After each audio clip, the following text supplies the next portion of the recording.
Hello, hello. Welcome to season 5 of Lead Your Life with Debbie Heiser. My name is Debbie Heiser, and I help entrepreneurs make a lot of money doing what they love without sacrificing what's important to them.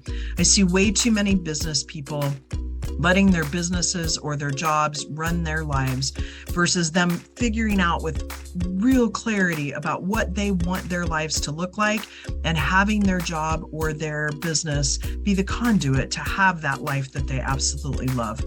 I want to thank you so much for listening in to season 5. This season is filled with motivation, inspiration, leadership, and wisdom from some super interesting guests, and myself included. My hope is through our shared experiences, you will see a bit of yourself and move further into leading your own lit up life. If you're enjoying this podcast, please feel free to share with others and leave a rating, and a comment or two would be awesome too. Let's get going. Thanks again for being a part of our community. Straight from the corners of my mind is where I find my sanity. Hello there, and welcome back to another episode of Lead Your Life with Debbie Heiser. I am here today with my friend Wendy Schultz, who is down in Florida. And for those of you watching the video, you can see this like beautiful water kind of landscape behind you. At least it reminds me of water. And I am really excited to have her on today. I'm going to let her introduce herself professionally because I always feel like people do a better job of that themselves than I ever would. So I don't want to butcher it. But Wendy and I met each other, like she was in a different part of the mastermind when we very first started, but we've kind of intersected and we knew of each other and we had kind of interacted a little bit. But then Wendy and I had the fortunate opportunity to go to Paris with our business coach, right? And really had an incredible experience, which we might talk a little bit about today too, but it really built this strong bond with those of us that went. And we now still get together on Zoom to have conversation and mastermind and still travel together. So hence you've heard me talk a little bit about the Savannah Wellness Retreat up in Carefree, Arizona. Well, Wendy was a part of that as well. So Wendy has we could do like 4 or 5 podcasts because there's so many like cool things. Series. We should that I want to talk to you about. And so I'm going to let you introduce yourself and then we're just going to let the conversation go. Awesome. So I'm Wendy Schultz. I am the founder and CEO of the Simple Life Hospitality. I manage vacation rentals. I'm a vacation rental consultant, and we are currently managing about 100 properties with another 12 or so under contracts. And so we're growing very quickly. I think we calculated last night 26% growth since even just the last couple months. So it's been going incredibly well in our growth. And I do live in Florida. I'm originally from Wisconsin, and I moved to Florida 4 years ago and wanted to follow my dream of living by the beach. And so I have to comment on this picture behind me because it has a little bit of a story to it. So I follow a friend of mine named Patricia Lohan, who is a feng shui expert. And she sent me a report, or we were talking, and I was working with her and about feng shui at my house. And I was talking at the time, I had a bunch of debt, and she's like, well, you shouldn't have like water pictures because, waterscapes, and because that's like drowning in debt. And it was in my old house, and I told her, I'm like, I have every single thing I have is a picture of water, because I moved in Florida. I love the beach. My whole house was painted blue, in like this color kind of blue. And so anyway, I love this picture, but it's going to have to go. I have to find something else to replace it because it's too much water. Okay. So what do you look, because it's the elements, right? So are you going to are you looking for fire or air or earth? So I can't remember. So she sends a report every year that shows you where you're supposed to put different things. So there's each year it can change. So it just turned February 1st, not too long ago. So I need to switch it up because that's when the Chinese New Year starts. But like sometimes I'm putting big pieces of metal, like my poor husband, I steal all of his weights from the garage, and I put them all over the house or wherever she says, or you could put some places you need to have bright orange and some places you need to have like neutrals. It's really fascinating. I know you and Savannah had gone and learned a bit about feng shui as well, and it's fascinating how it works. And you know what, it seems to work. And whether it's the placebo effect or not, I don't care. It works, but it's been interesting. That's funny that you say that, because now not everybody has a video, but I'm doing this at home and I typically do it in my office. And one of the things that they talked about in feng shui is not to have your knives on a magnetic strip, or not to have them in a butcher block, because it's choppy. It chops up your words, blah, blah, blah. Well, I was sitting here and right over my shoulder is my butcher block. Dinner. I saw it and I thought, I need to look at that. So yes, so that's interesting. And I wondered about that with that behind you, but it's such great colors, right? It just reminds me of the ocean. I know. Yeah. So I've been looking for the perfect thing to put back there. And sometimes I take it down because I know I shouldn't have it up there, but I do like to have a background and I do love it. So so that is the story about that picture. And those of you that like believe highly in feng shui might hate me when I say this, but there's a part of me that says, leave it up there if it brings you joy, right? It's only one in comparison to having your whole house painted, right? Right. I'm not drowning but in I get it. But yes, I know. So let's talk about that, because one of the things that I run into is there's a lot of times that people don't like to talk about money. And so I want to get into kind of the money piece of it and some of the money stories that you've had and had to deal with throughout your time. But what got you, like, I think your story is very interesting, how you got into vacation rentals. So tell me, like, I mean, you didn't just wake up after you went to college and say, oh, I'm going to do vacation rentals. Like, how did you get where you're at? Yeah. So I had started with, going up the corporate ladder. I had a sales job when I first got out of college. I had to make 100 cold calls a day. I had to do a lot of selling in that, and I ended up making $1 million in sales that first year. Unfortunately, I only made about, 42,000 that first year. That they got most of that. But I had done that, but then I got really a bit traumatized by the sales process through that, because it was a lot of rejection. And so for a while I was kind of lost, because I always thought I wanted to do sales. I was one of those few people who was like, I want to be a salesperson when I get out. And I always knew I wanted to start a business, but it was an evolution. I ended up going into another sales role, and that did not work out at all. So I really kind of went into this tailspin of what am I going to do with my life? And I wanted to potentially go back to become a veterinarian. So I went and worked at my veterinarian's office for a while to just see if that's something I wanted to do. And although I loved it, I did not want to go back to school and be poor for another probably 8 years. 8 years. Yeah. 8 years. And then I ended up finding another job, and then got into healthcare administration. So I was working for a healthcare system and really enjoyed it. I thought I would probably retire from there. And over time, I just got burned out. I had a phenomenal boss. I probably stayed a lot longer than I should have because of that. Having a great boss, but he taught me so much about being a great boss now in my company.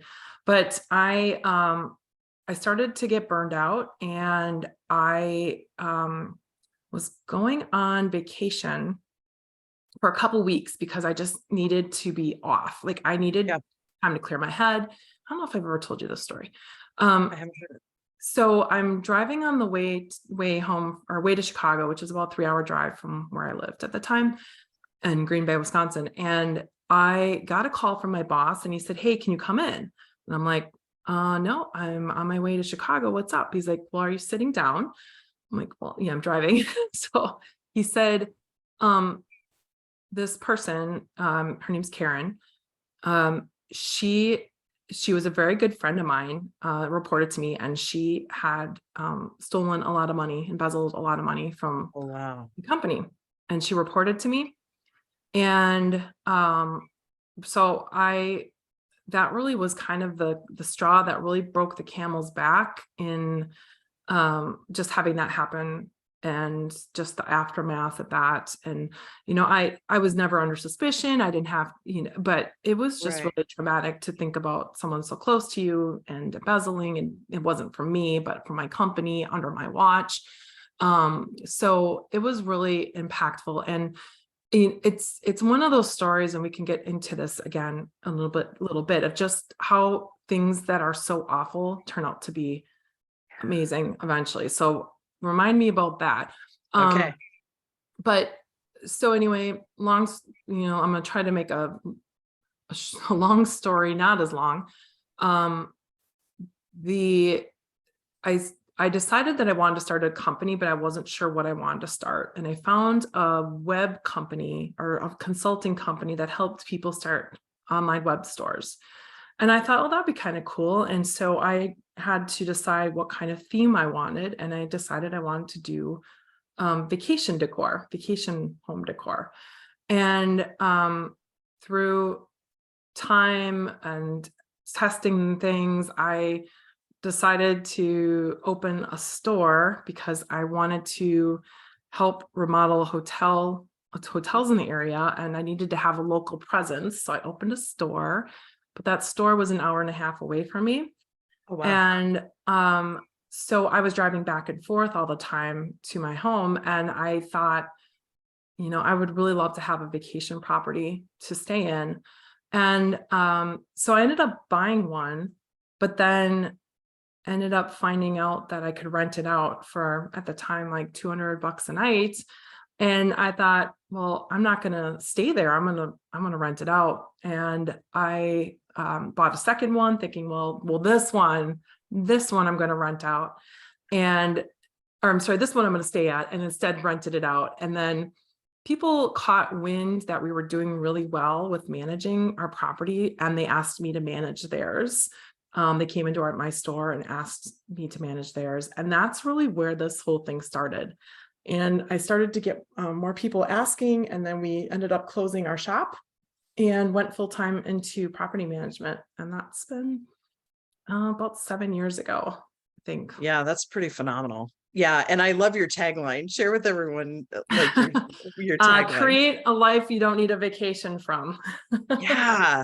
And to me, that's about leading a lit up life, right? Like whatever you're doing, being passionate about it. And I know too, you've had some ups and downs with that, but I want to go back because you said something about learning some lessons from this great boss that was in healthcare. Can you think of like 2 or 3 things that you learned from that person or in that experience that you've brought forward into your business as an entrepreneur? Because it is very different being an entrepreneur leader than it is a leader in a corporate where you show up and you get a paycheck every 2 weeks, regardless really of your effort. I mean, your effort is making the company stronger, but an entrepreneur, it's pretty much you are first cause, right? Like you're creating that income. So what did you learn from that boss? And then we'll talk a little bit about the money stuff.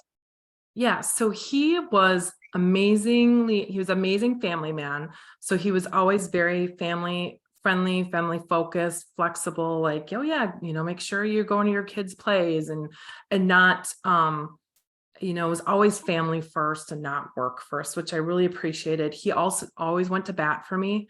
So when he needed to ask for a raise from HR, or if trying to get me a different kind of wanted to work 4-day schedule, and that was unheard of, or, working from home on Fridays, that was unheard of. And he went to bat and he made it happen.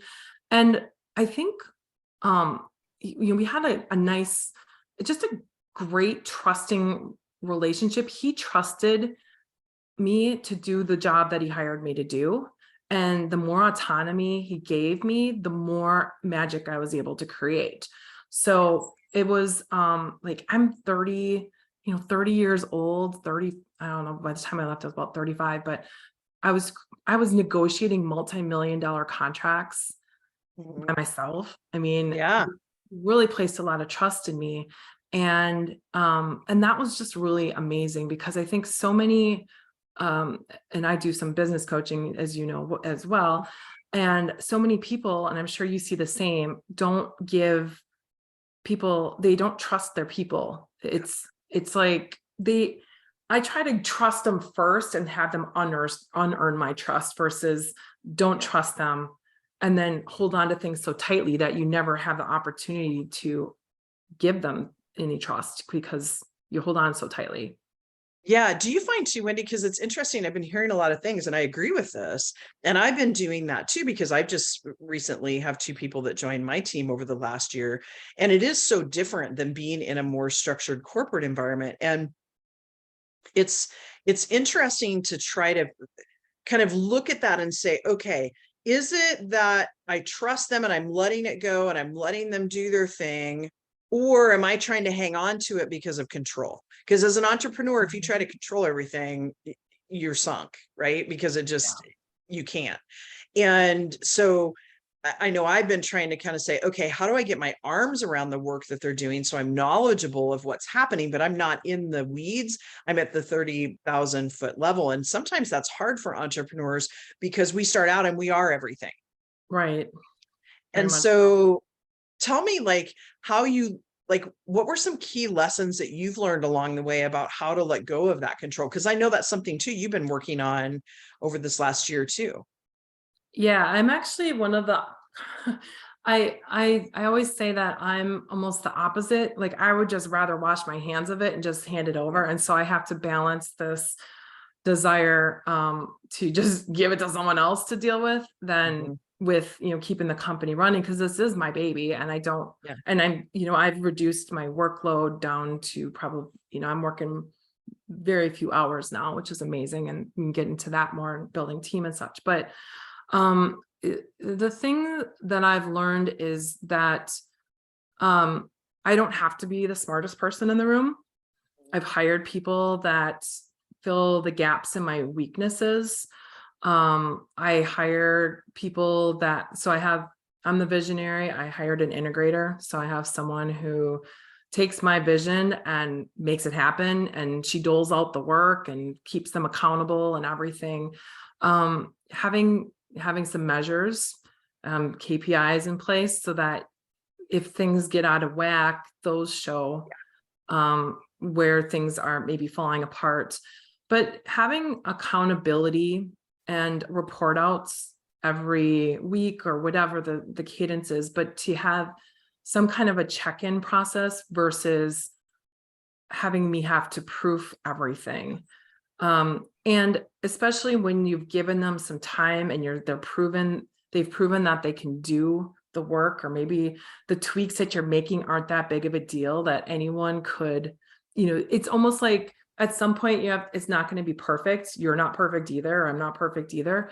And so it's just like, it's good enough, and allowing them to go off and be who they are, be their create their magic. And not holding on to it because there's a mistake here and there. It's, otherwise if you hold on to that control, you will never be able to leverage yourself and grow your business because you will be the limit. You will always be the bottleneck. And that has been a big thing that I've always wanted to avoid, is making myself the bottleneck. Yeah. And it's so funny that you say that. I'm kind of giggling because just yesterday, so I tend to fall in that camp too, although there's certain things that I love that I have a hard time letting go of. But I was having a staff meeting with my team, and what I tend to do is I'll have a meeting with one of them, and then we have our mastermind, and while they're masterminding, we'll get together for 50 minutes, and then I meet with the next one. And we were talking during our time together about a tool, because when it was just Sarah and I, we could text back and forth and it wasn't a big deal. We knew what was happening. Then as Britt joins the team, and as I continue to grow, I want something that's scalable so that we all kind of know what projects we're working on, where we're at. And as you know, there's a gazillion softwares out there. So we were looking at Asana and trying to decide, and they were like, well, what do you want? And I said, honestly, I want to be able to brain dump. And I know some things I want each of you to do, but then honestly, what I'd really love to do is have you guys go figure out what communication tool works the best for us. I don't want anything to do with it. It drives me crazy. Right. So I'm giggling. because I too am somewhat that way too. Like I'd just rather like give it to somebody, let me stay in my lane of genius, do what I love to do. There are things as business owners that we do that aren't necessarily our favorite things to do, right? That Yes. happens. We have to do those things. So tell me too, I want to go into um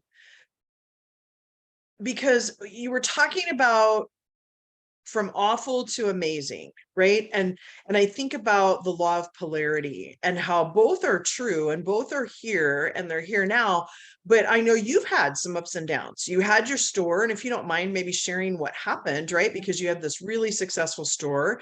And yeah, tell us that story. I've heard it, but I think it's such a powerful story. Yeah, it is. And it is the hero's journey that, it was rough going through it, but now I recognize how beneficial it's been. So what happened, I had the store, and I've been wanting to put something on Amazon. I knew the power of Amazon, and all season long at my store, the store was seasonal. I was only open May till October. And I was wondering what the heck I should put on there. And at the end, all of a sudden not all of a sudden, all season long, there was a clock, a nightstand clock that was sitting on my counter, because that was the clock that we had put into one of the hotels that we had helped with the remodeling project. And people kept coming into the store asking for that clock. So we brought in some inventory. And what the clock is, you'll see them in a lot of hotels. We just had them at the retreat hotel. I stayed in, I know you weren't able to make that one, but they're everywhere. It's called QB, and it has 2 charging ports and 2 outlets.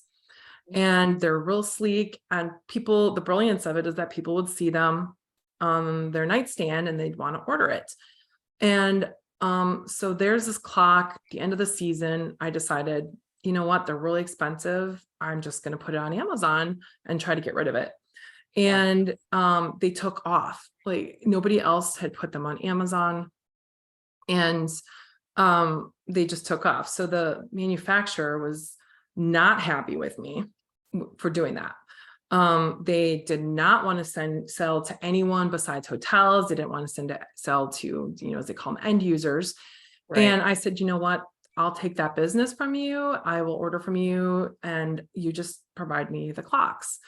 And eventually we kind of had a thin ice relationship, but that clock business did produce, 7 figures, multiple 7 figures for me.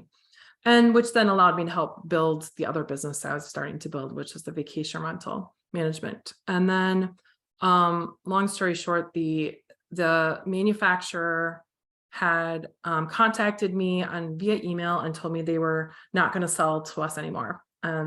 We had 30 days, they were done selling to us. And all of a sudden I had a 7-figure business just poof, gone in 30 days. And like smoke. Like gone. Smoke. Gone. Yeah. And that was the fuel. That was what was feeding my business. That was my capital to keep, like I had payroll, I had software, I had marketing, I had all these expenses. And, mortgage, all of it. I mean, my husband and I were now living on this income. So it all went away. And, the vacation rental business was just in its baby stages. It was infant. So that, we went from 1.2 million the year before to 200,000 the next year. And that's like revenue from properties. That's not even that's top line revenue. So it's not even our expenses. So, we got deep into debt. It was pretty rough. We kept up on our bills, we paid our payroll, but we started taking these big loans, like these big merchant account loans or whatever. And so basically they give you this money, but then you have to pay it down really rapidly, daily, sometimes weekly. And quickly we got in over our heads. And so we struggled, we really struggled, but I refused to declare bankruptcy, although most people would have told me to, because I really wanted this house in Florida. And it, like, if I had a bankruptcy on there, I was like, that's not going to happen. I need to make this work. And so slowly but surely we dug ourselves out. But some of the, we started to dig ourselves out. We got to March of 2020 and we're thinking things were good. And then all of a sudden, everyone knows what happens then. All of our bookings went away. So we had started to get back to our high season and all of our bookings went away. So at the time, it was terrifying. It was terrifying. Yeah.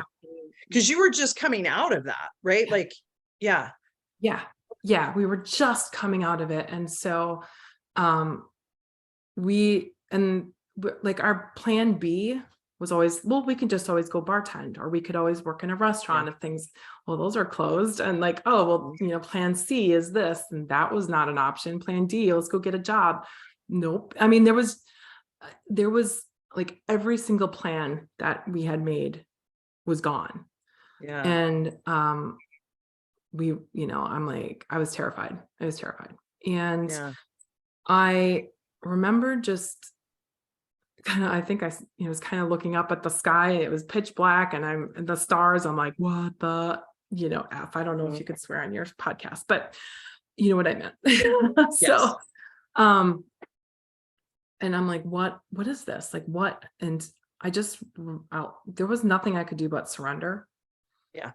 There was what could I do? There was nothing we could do. And when all of a sudden, like, things started to turn around, like magic, like I said, that's where the magic happened, because we had all of a sudden, the SBA started sending out disaster loans, where I'd just gone to the bank a month before and they had declined my loans.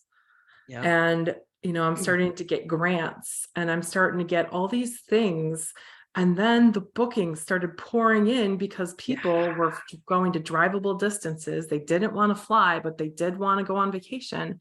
And what a better way than vacation rentals to, self-isolate with everyone and eat in instead of eating in restaurants, making food at home. So vacation rentals became a very, very popular. I have one and it was packed. Yeah. In record-breaking years. So I went from rock bottom, to record breaking.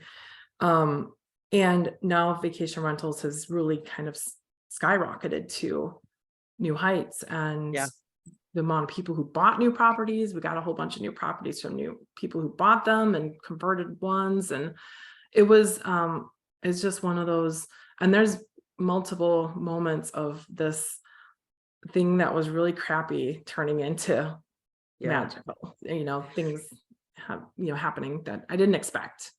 Yeah. And I wish I could remember, I was listening to a podcast this morning that your like coaching crush was talking, Peter Crone, and he was talking about how abracadabra like really meant like the words you speak is what you create, right? Like, so it is kind of magic. I mean, it's not, but it's like, it was really interesting to me. And so part of what I'm hearing you say though, and we talked a little bit about this before we came on. So before we close up, I want to make sure we touch on this because I mean, folks, I hope you really are hearing what Wendy's saying, right? Like you take risk. You step in, even though it's scary, because the reward happens. And there's sometimes that like the business just going away in smoke, or like, oh my gosh, all of a sudden we lost all these bookings, but you stayed in it. You kept going. And earlier you were talking about this too on a call that we were on about like not quitting. And when you continue to go forward, that makes such a huge difference. And so part of what you were saying, and I so wholeheartedly agree with this, is not to wait, right? I was just talking to someone yesterday that was in this cycle of, oh, someday I'm going to do this. Someday I'm going to do this. And it was hurting him in his business because he was like, oh, someday I'm going to launch this. Well, why not launch it today? Right? Like you've got all the stuff. And we were talking about that. So share a little bit about why that's so important to you and why you're so passionate about that before we close up. Yeah. So my, part of this is related to a close friend of mine. She passed away young of breast cancer, and just witnessing someone pass away young like that, you realize that you just never know. And then other people you'll see, and it's like, you just don't know. Yeah. And too many people they say someday, or, we moved to Florida from Wisconsin. We operate a business in Wisconsin from Florida. And people would always say, well, why don't you wait till your kids are out of school? Why you wait till you're retired? Or I'm not going to do that until I'm retired. Even though they would love to live near the beach, or they would love to go now. And they like, oh, the kids have to get out of school. But for me, well, I told you this, I wanted to get my kids established down here so that they'd go to school down here, hopefully meet a husband down here, have grandkids down here. So I was already all set. But that was a risk. And so many people are pushing off their dreams into a someday that may never come. And I really thrive on experiencing things now and not creating or waiting for some retirement that may, you might be too sick to do the things you want to do when you're retired. So that's something that has really been important to me. And also in creating this vacation, or this life that you don't need a vacation from, it's not always like I never take vacations. I do, but it's creating a very intentional business design and lifestyle design for you, so that you're working the way that you want. You're not like tied down to your business. That, like freedom is one of my highest values. So I always wanted to have a business that was gave me time and time and location freedom. Yeah. And so I'm very intentionally deciding to design the business according to what I really valued. And that's so awesome. Yeah, because I think about, and you and I were talking about this a little bit, but this isn't a judgment, because I was in corporate America and it treated me very well. And so I'm not downing having what I call a W-2 job, right? Where you show up and you get paid and you do a great job. But I was talking to my sister about taking a sister's trip, because at one point in time, the three of us girls would go on these trips together, and we haven't done it in a while. And she's like, oh, I need to check to see how much vacation I have. And it hit me. And I was like, I was actually skiing on a Monday morning. I'll go into that here in a second. But like, it hit me that I had been taking for granted, that this flexibility, because I very quickly, like I had a story that I had to work 8 to 5, Monday, Tuesday, Wednesday, Thursday, Friday. And once I realized that, the freedom that came, where I realized that was a story and I didn't have to work 8 to 5, Monday through Friday, that I could, like I worked Saturday morning with a client, and then I did my tax stuff on Sunday, but I also flew back from Charleston Monday and Wednesday. Right. Thought, for me, life feels like a vacation. Now, are there times that like there's busier seasons when I have events or whatever that I'm like, I'd like to have a couple of days of just a break and unplug, right? But having this, like doing what you love and being able to, even as you're saying, kind of back away and retire a little bit and let these other folks run this business where you still have the vision and you share the vision and they execute on that vision. Hats off to you. Well, I'm not going to take my hat off because I've had it. But like one bad hair. Yeah, that's right.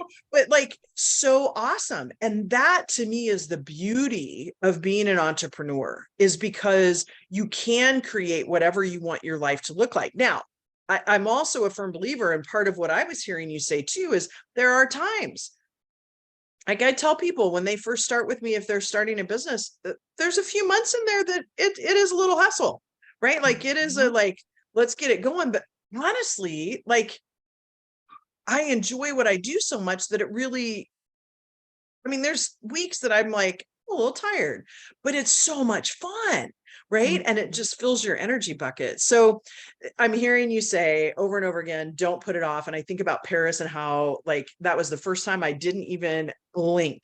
Usually my MO was like, nope, right? Resistance. That was like, I was like that. Yeah. The roles were reversed. Yeah. And so folks, I hope you really heard what Wendy had to say. Don't what is the saying? Don't put off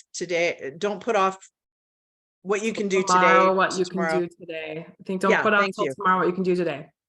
Yeah. So like jump in, because it's so much easier to move a cart that's already moving. The step that is the hardest is just stepping, right? And getting it to move. So Wendy, thank you so much for being on. And I'm serious, we might have to do another series, a few I could talk for hours and hours. Well, because there's just so much, right? Like, and even as you and I know you've done more work with Peter Crone, and I've just started in his little kind of community group that he has, but we might even have to get on and like just go through some of the teachings that he has. That's been amazing.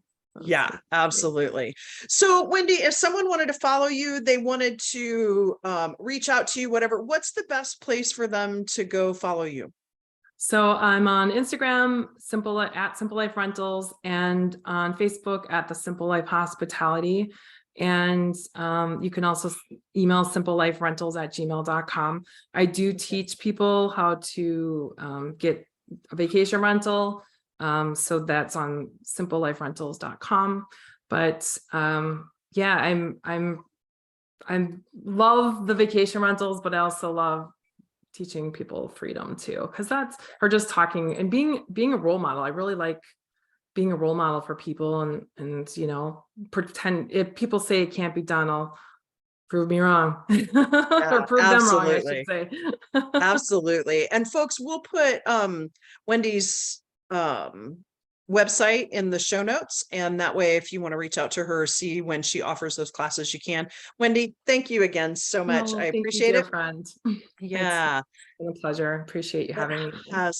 It has been. And for those of you that want to find a little bit more about what I do, helping people get clarity and let go of those binds and packs that they have made so that they can step into their best lit up life, please go out to my website. You can find it in the show notes as well. And with that, folks, it's a wrap. Everyone have a fabulous week, and we'll see you next week. Bye. Thanks so much for listening. The song Ride is co-written and sung by Miss Jackie Wilson and her collaborators Tyler Banks, David DJ Lee, and Chris Renee. And a huge shout out to them for allowing us to use this perfect song. Everyone have a fabulous week, and I'll talk to you next week.